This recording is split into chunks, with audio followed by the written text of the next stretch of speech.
voting on the so appropriate issues until our next meeting when we do have a quorum. So again, I think we all know each other. No one new here today. Thank you, Martha, for joining us virtually, and we wishing you well, Martha. So welcome and introductions. Now, again, item 2, administrative July meetings.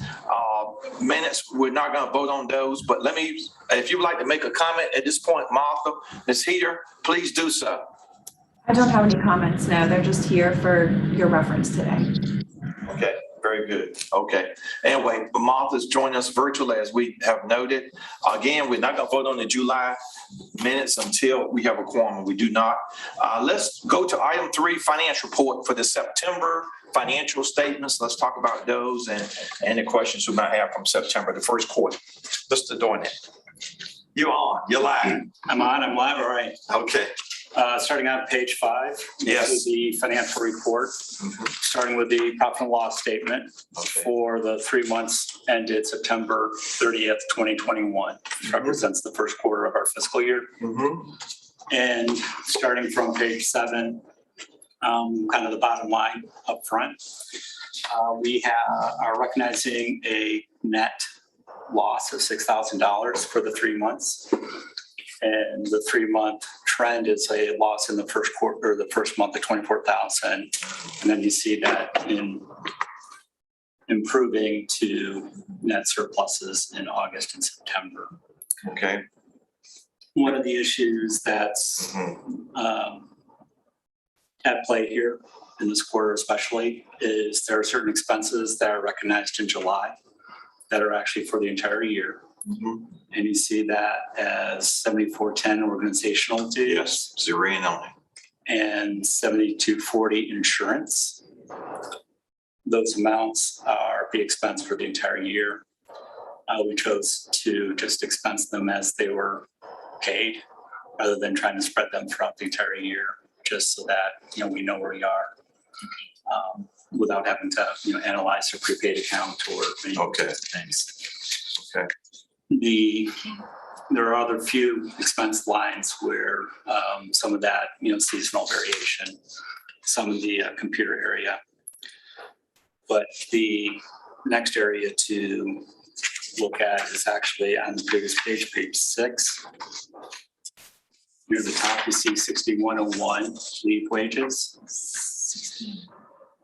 Okay. Yeah.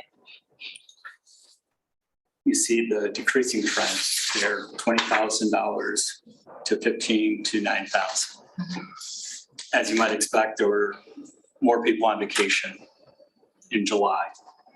Also experienced, a holiday with the 4th of July and then a holiday in September. But as people, as you would expect, more people were on vacation in July, and then they, ramped up with their productivity, which brings us to page 5, the total income near the bottom. Revenue increased 245,000 to 283 to 293. I'm sorry, page 5. Page 5. And where is that? I'm sorry. It's the first page of the I financial. know, but I'm just looking. About a quarter of the way up. Okay.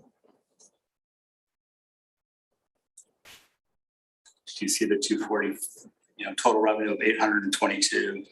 July is 245. No, I'm sorry. Actually, it's at the bottom of the page. Is it the bottom of the Hey, page? look at the bottom. It's near the bottom of the Gross, page. called GP, gross profit. Gross Okay. profit, All right. total income, same thing. Sorry. Here. Thank you. No problem. All right. Go ahead, Mr. Dornett. Okay. And you see the, significant increases in the revenue that was recognized in each of those 3 months. And I kind of, compare those two numbers, the leave wages against our total income, just to highlight just how important it is for us to monitor, personnel, where their time is spent. Obviously, you want your personnel to take the vacation and the time off that's due. But it's also, a very significant driver in, the profitability. And from month to month, that can change, fairly significantly, as we see here. we'll probably experience another high vacation month come December, with holidays, with Thanksgiving, Christmas. So that's just one of the things that we're highlighting and watching a little bit more closely is kind of where is the staff time being spent? Is it being spent in the activities that produce the revenue to maximize our revenue? And then how does that play into the overall budget and the profitability or sustainability of the organization as a whole? So I thought kind of, those 4 items I thought were pretty significant. Okay. When you look at the bottom line, you wonder how in the world can we go, that much fluctuation month to month in 3 consecutive months. But there are a couple of pretty significant items to track. First is that, when do we record the annual expense? We incurred that in July. And then how do, where is our productivity? Is it producing services? Is it producing revenue? And we see that as, July went into August, went into September, people became, more productive with their chargeable time. And that's reflected here in the statements. Any questions on the income statement, the profit and loss statement? Okay, I noticed we expensed the insurance, $7240 as incurred too. That's $6.6 thousand, along with the rent, that's 20. And then of course, organizational dues at 11.9 thousand. So that's a big those are a big portion of our $24,000 loss for the month of July, because we expense, as you stated, as incurred. Right. Okay, very good, I see. Okay, I mean, subsequent months should look a little more favorable toward that end. Where's And 7240? 7240 is near the bottom of your expenses on page 7. 7. Page 7, 7240, insurance, $6.6 Okay. thousand. So. Is the insurance for this facility, or what is the insurance for? Is that, it says infrastructure. What's that insurance cover? 7240. The Yeah. insurance, that's all of the insurance, primarily for facility, property. I Okay, think it also includes Liability. liability. okay. Okay, very good. All right. Any other questions or concerns? Anything else you think of, Mr. Dornick? At this point? And then just So year-to-date, as you mentioned, year-to-date loss is 6.2, 6,200, 6.3 roughly thousand year-to-date. But we were profitable in the months of August and September. Right. And the explanation is people being off and incurring the wages, which represents a significant portion. I always like to know what portion of our expenditures, salary and benefits consumed. I know it's pretty significant. Something we'll look at. So like usually pretty extensive there. All right, very good. Anything else regarding the income statement or balance sheet? And just one thing I wanted to highlight on the balance sheet, Please do. pages 8 and 9. Okay. At the very top of page 8, Okay. Yep, got it. you see that the cash account is Yes. quite healthy. Yes. That reflects, the collection of, the annual fees that the municipalities, contribute to the organization. So those have been billed and collected and are in the coffers. So that will, bleed down as they're used throughout the fiscal year. But just, to highlight that, 3 months in, we have a very healthy cash balance. Okay, very good. Our That's good accounts cash flow. receivable have gone down to 85. We're collecting well. And then, prepaids are staying in that, $500,000 range. So we're being consistent in what we're accruing as far as revenues. Okay.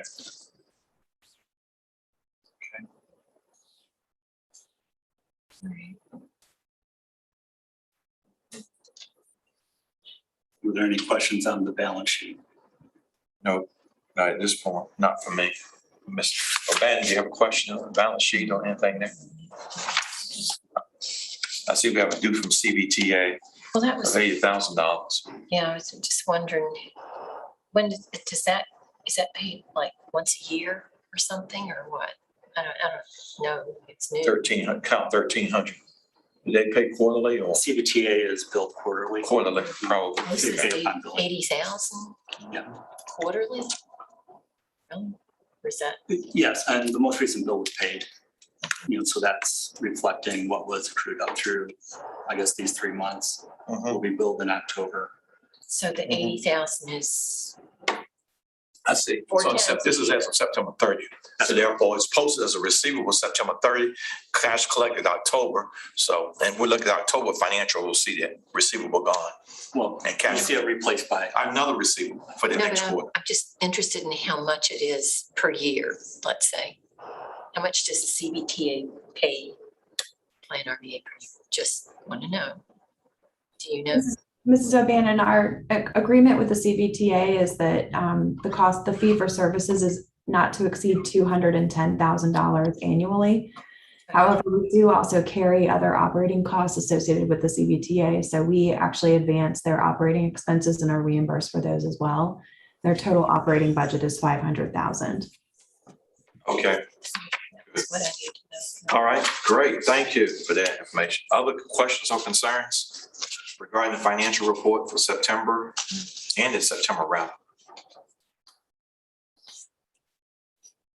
All right, very good. All right, discussion items and updates relative to the 2021 audit. Any comments relative to that at this point? I have an update on the audit. Audit, okay, please. Yeah. We had expected to submit the actual audit to this meeting for the committee's review.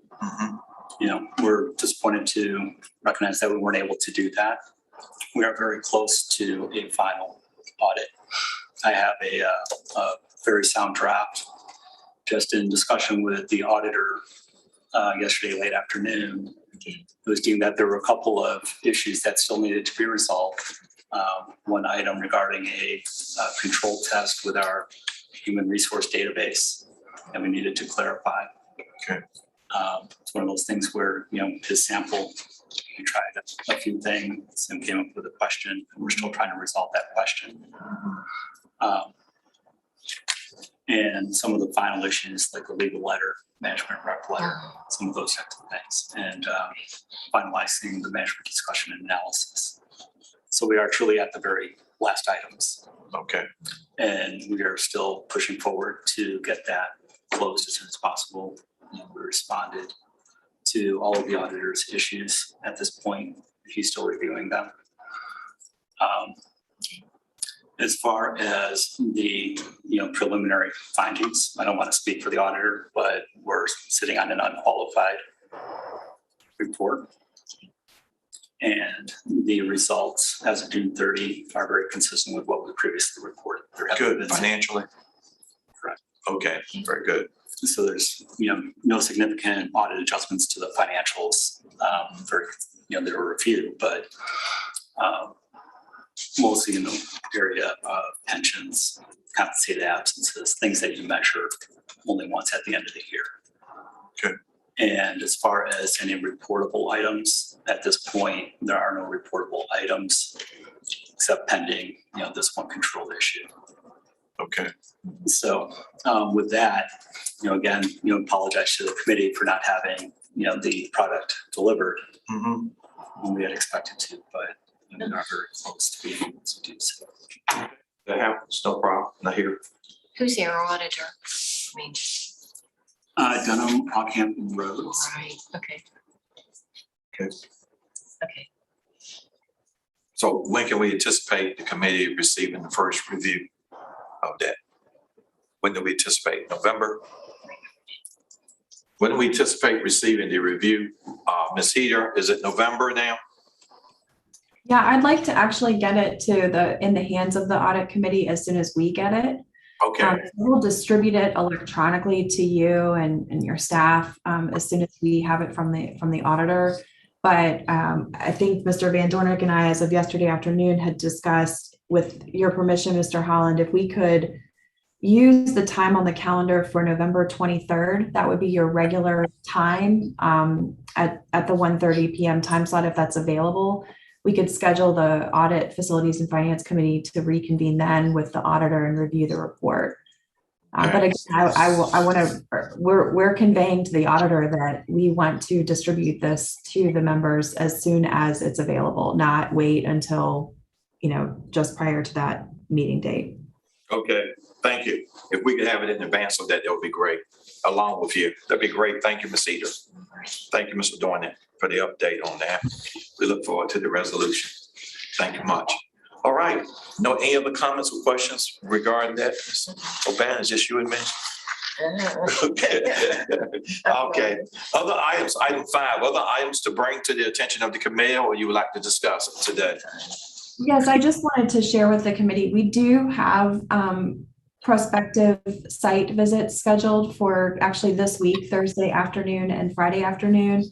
Mr. Addison from this committee did sign up to participate on the Friday afternoon tour. So I think it's about 5 of our staff members plus Mr. Berkey from Tallheimer. He'll be leading the tour with us, and we'll be visiting the 10 properties that had been shared with you all. So, and I also do have a meeting with our current office space property owner on Monday. So Okay. Certainly by the November meeting, we'll have an update for the committee also on the office leasing. And from a next step perspective, after we do the tours this week, we'll pare that list of 10 down to sites that we want to invite proposals from those prospective sites. And then, as Mrs. Page has noted earlier in the executive committee meeting, we obviously want to be able to compare to the current lease situation that we have, as well as whatever offer, so to speak, we would get from the current property owner. Okay, very good. And of course, once we pare it down, then of course, hopefully the committee will have an opportunity to sort of view the final selections that you all have in mind. Would that be a good point? Good thing to do, Ms. Eder? Yes, I think if Mr. Holland, since we're going to meet in November, what we could do is consider having a closed session where we could go over the properties in detail and all information that we've received by that date, so that you all can review everything we have. Okay, very good. Closed session will be in order. Very good. All right, any questions or comments relative to that? I wanted to hear about that, because I plan. Thank you. Yeah, very good. Yeah, that's good. We're moving in on that, Ms. Eder. That's very good. Thank you much for that, and for keeping us apprised of where we are, and for let's trying to get to that point where we can narrow down and focus in on the whatever that however many you think is a good idea for the committee to focus in on. Okay. So very good. We appreciate that. Any other comments or items for discussion today?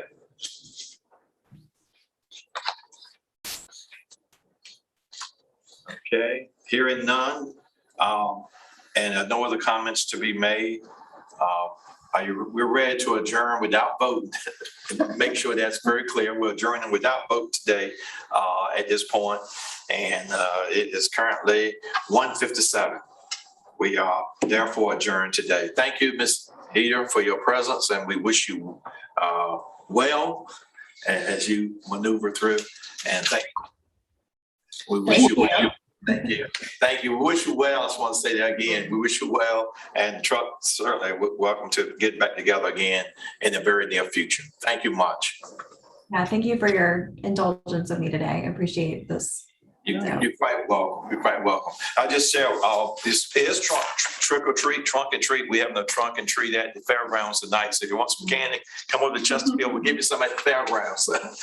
Trunk and treat tonight. So anyway, please feel free to bring your baskets and get all the candy you can. Will you stay there handing out? Yeah, I'm gonna hand out some too. So I'll make sure you get some. I'll make sure y'all get some candy. Okay, just a little humor there. But anyway, thank you all today so very much. Thank you, Sid, for your hard work. You worked right up there to the moment. So we appreciate all of you. Thank you all, and enjoy your holiday fest.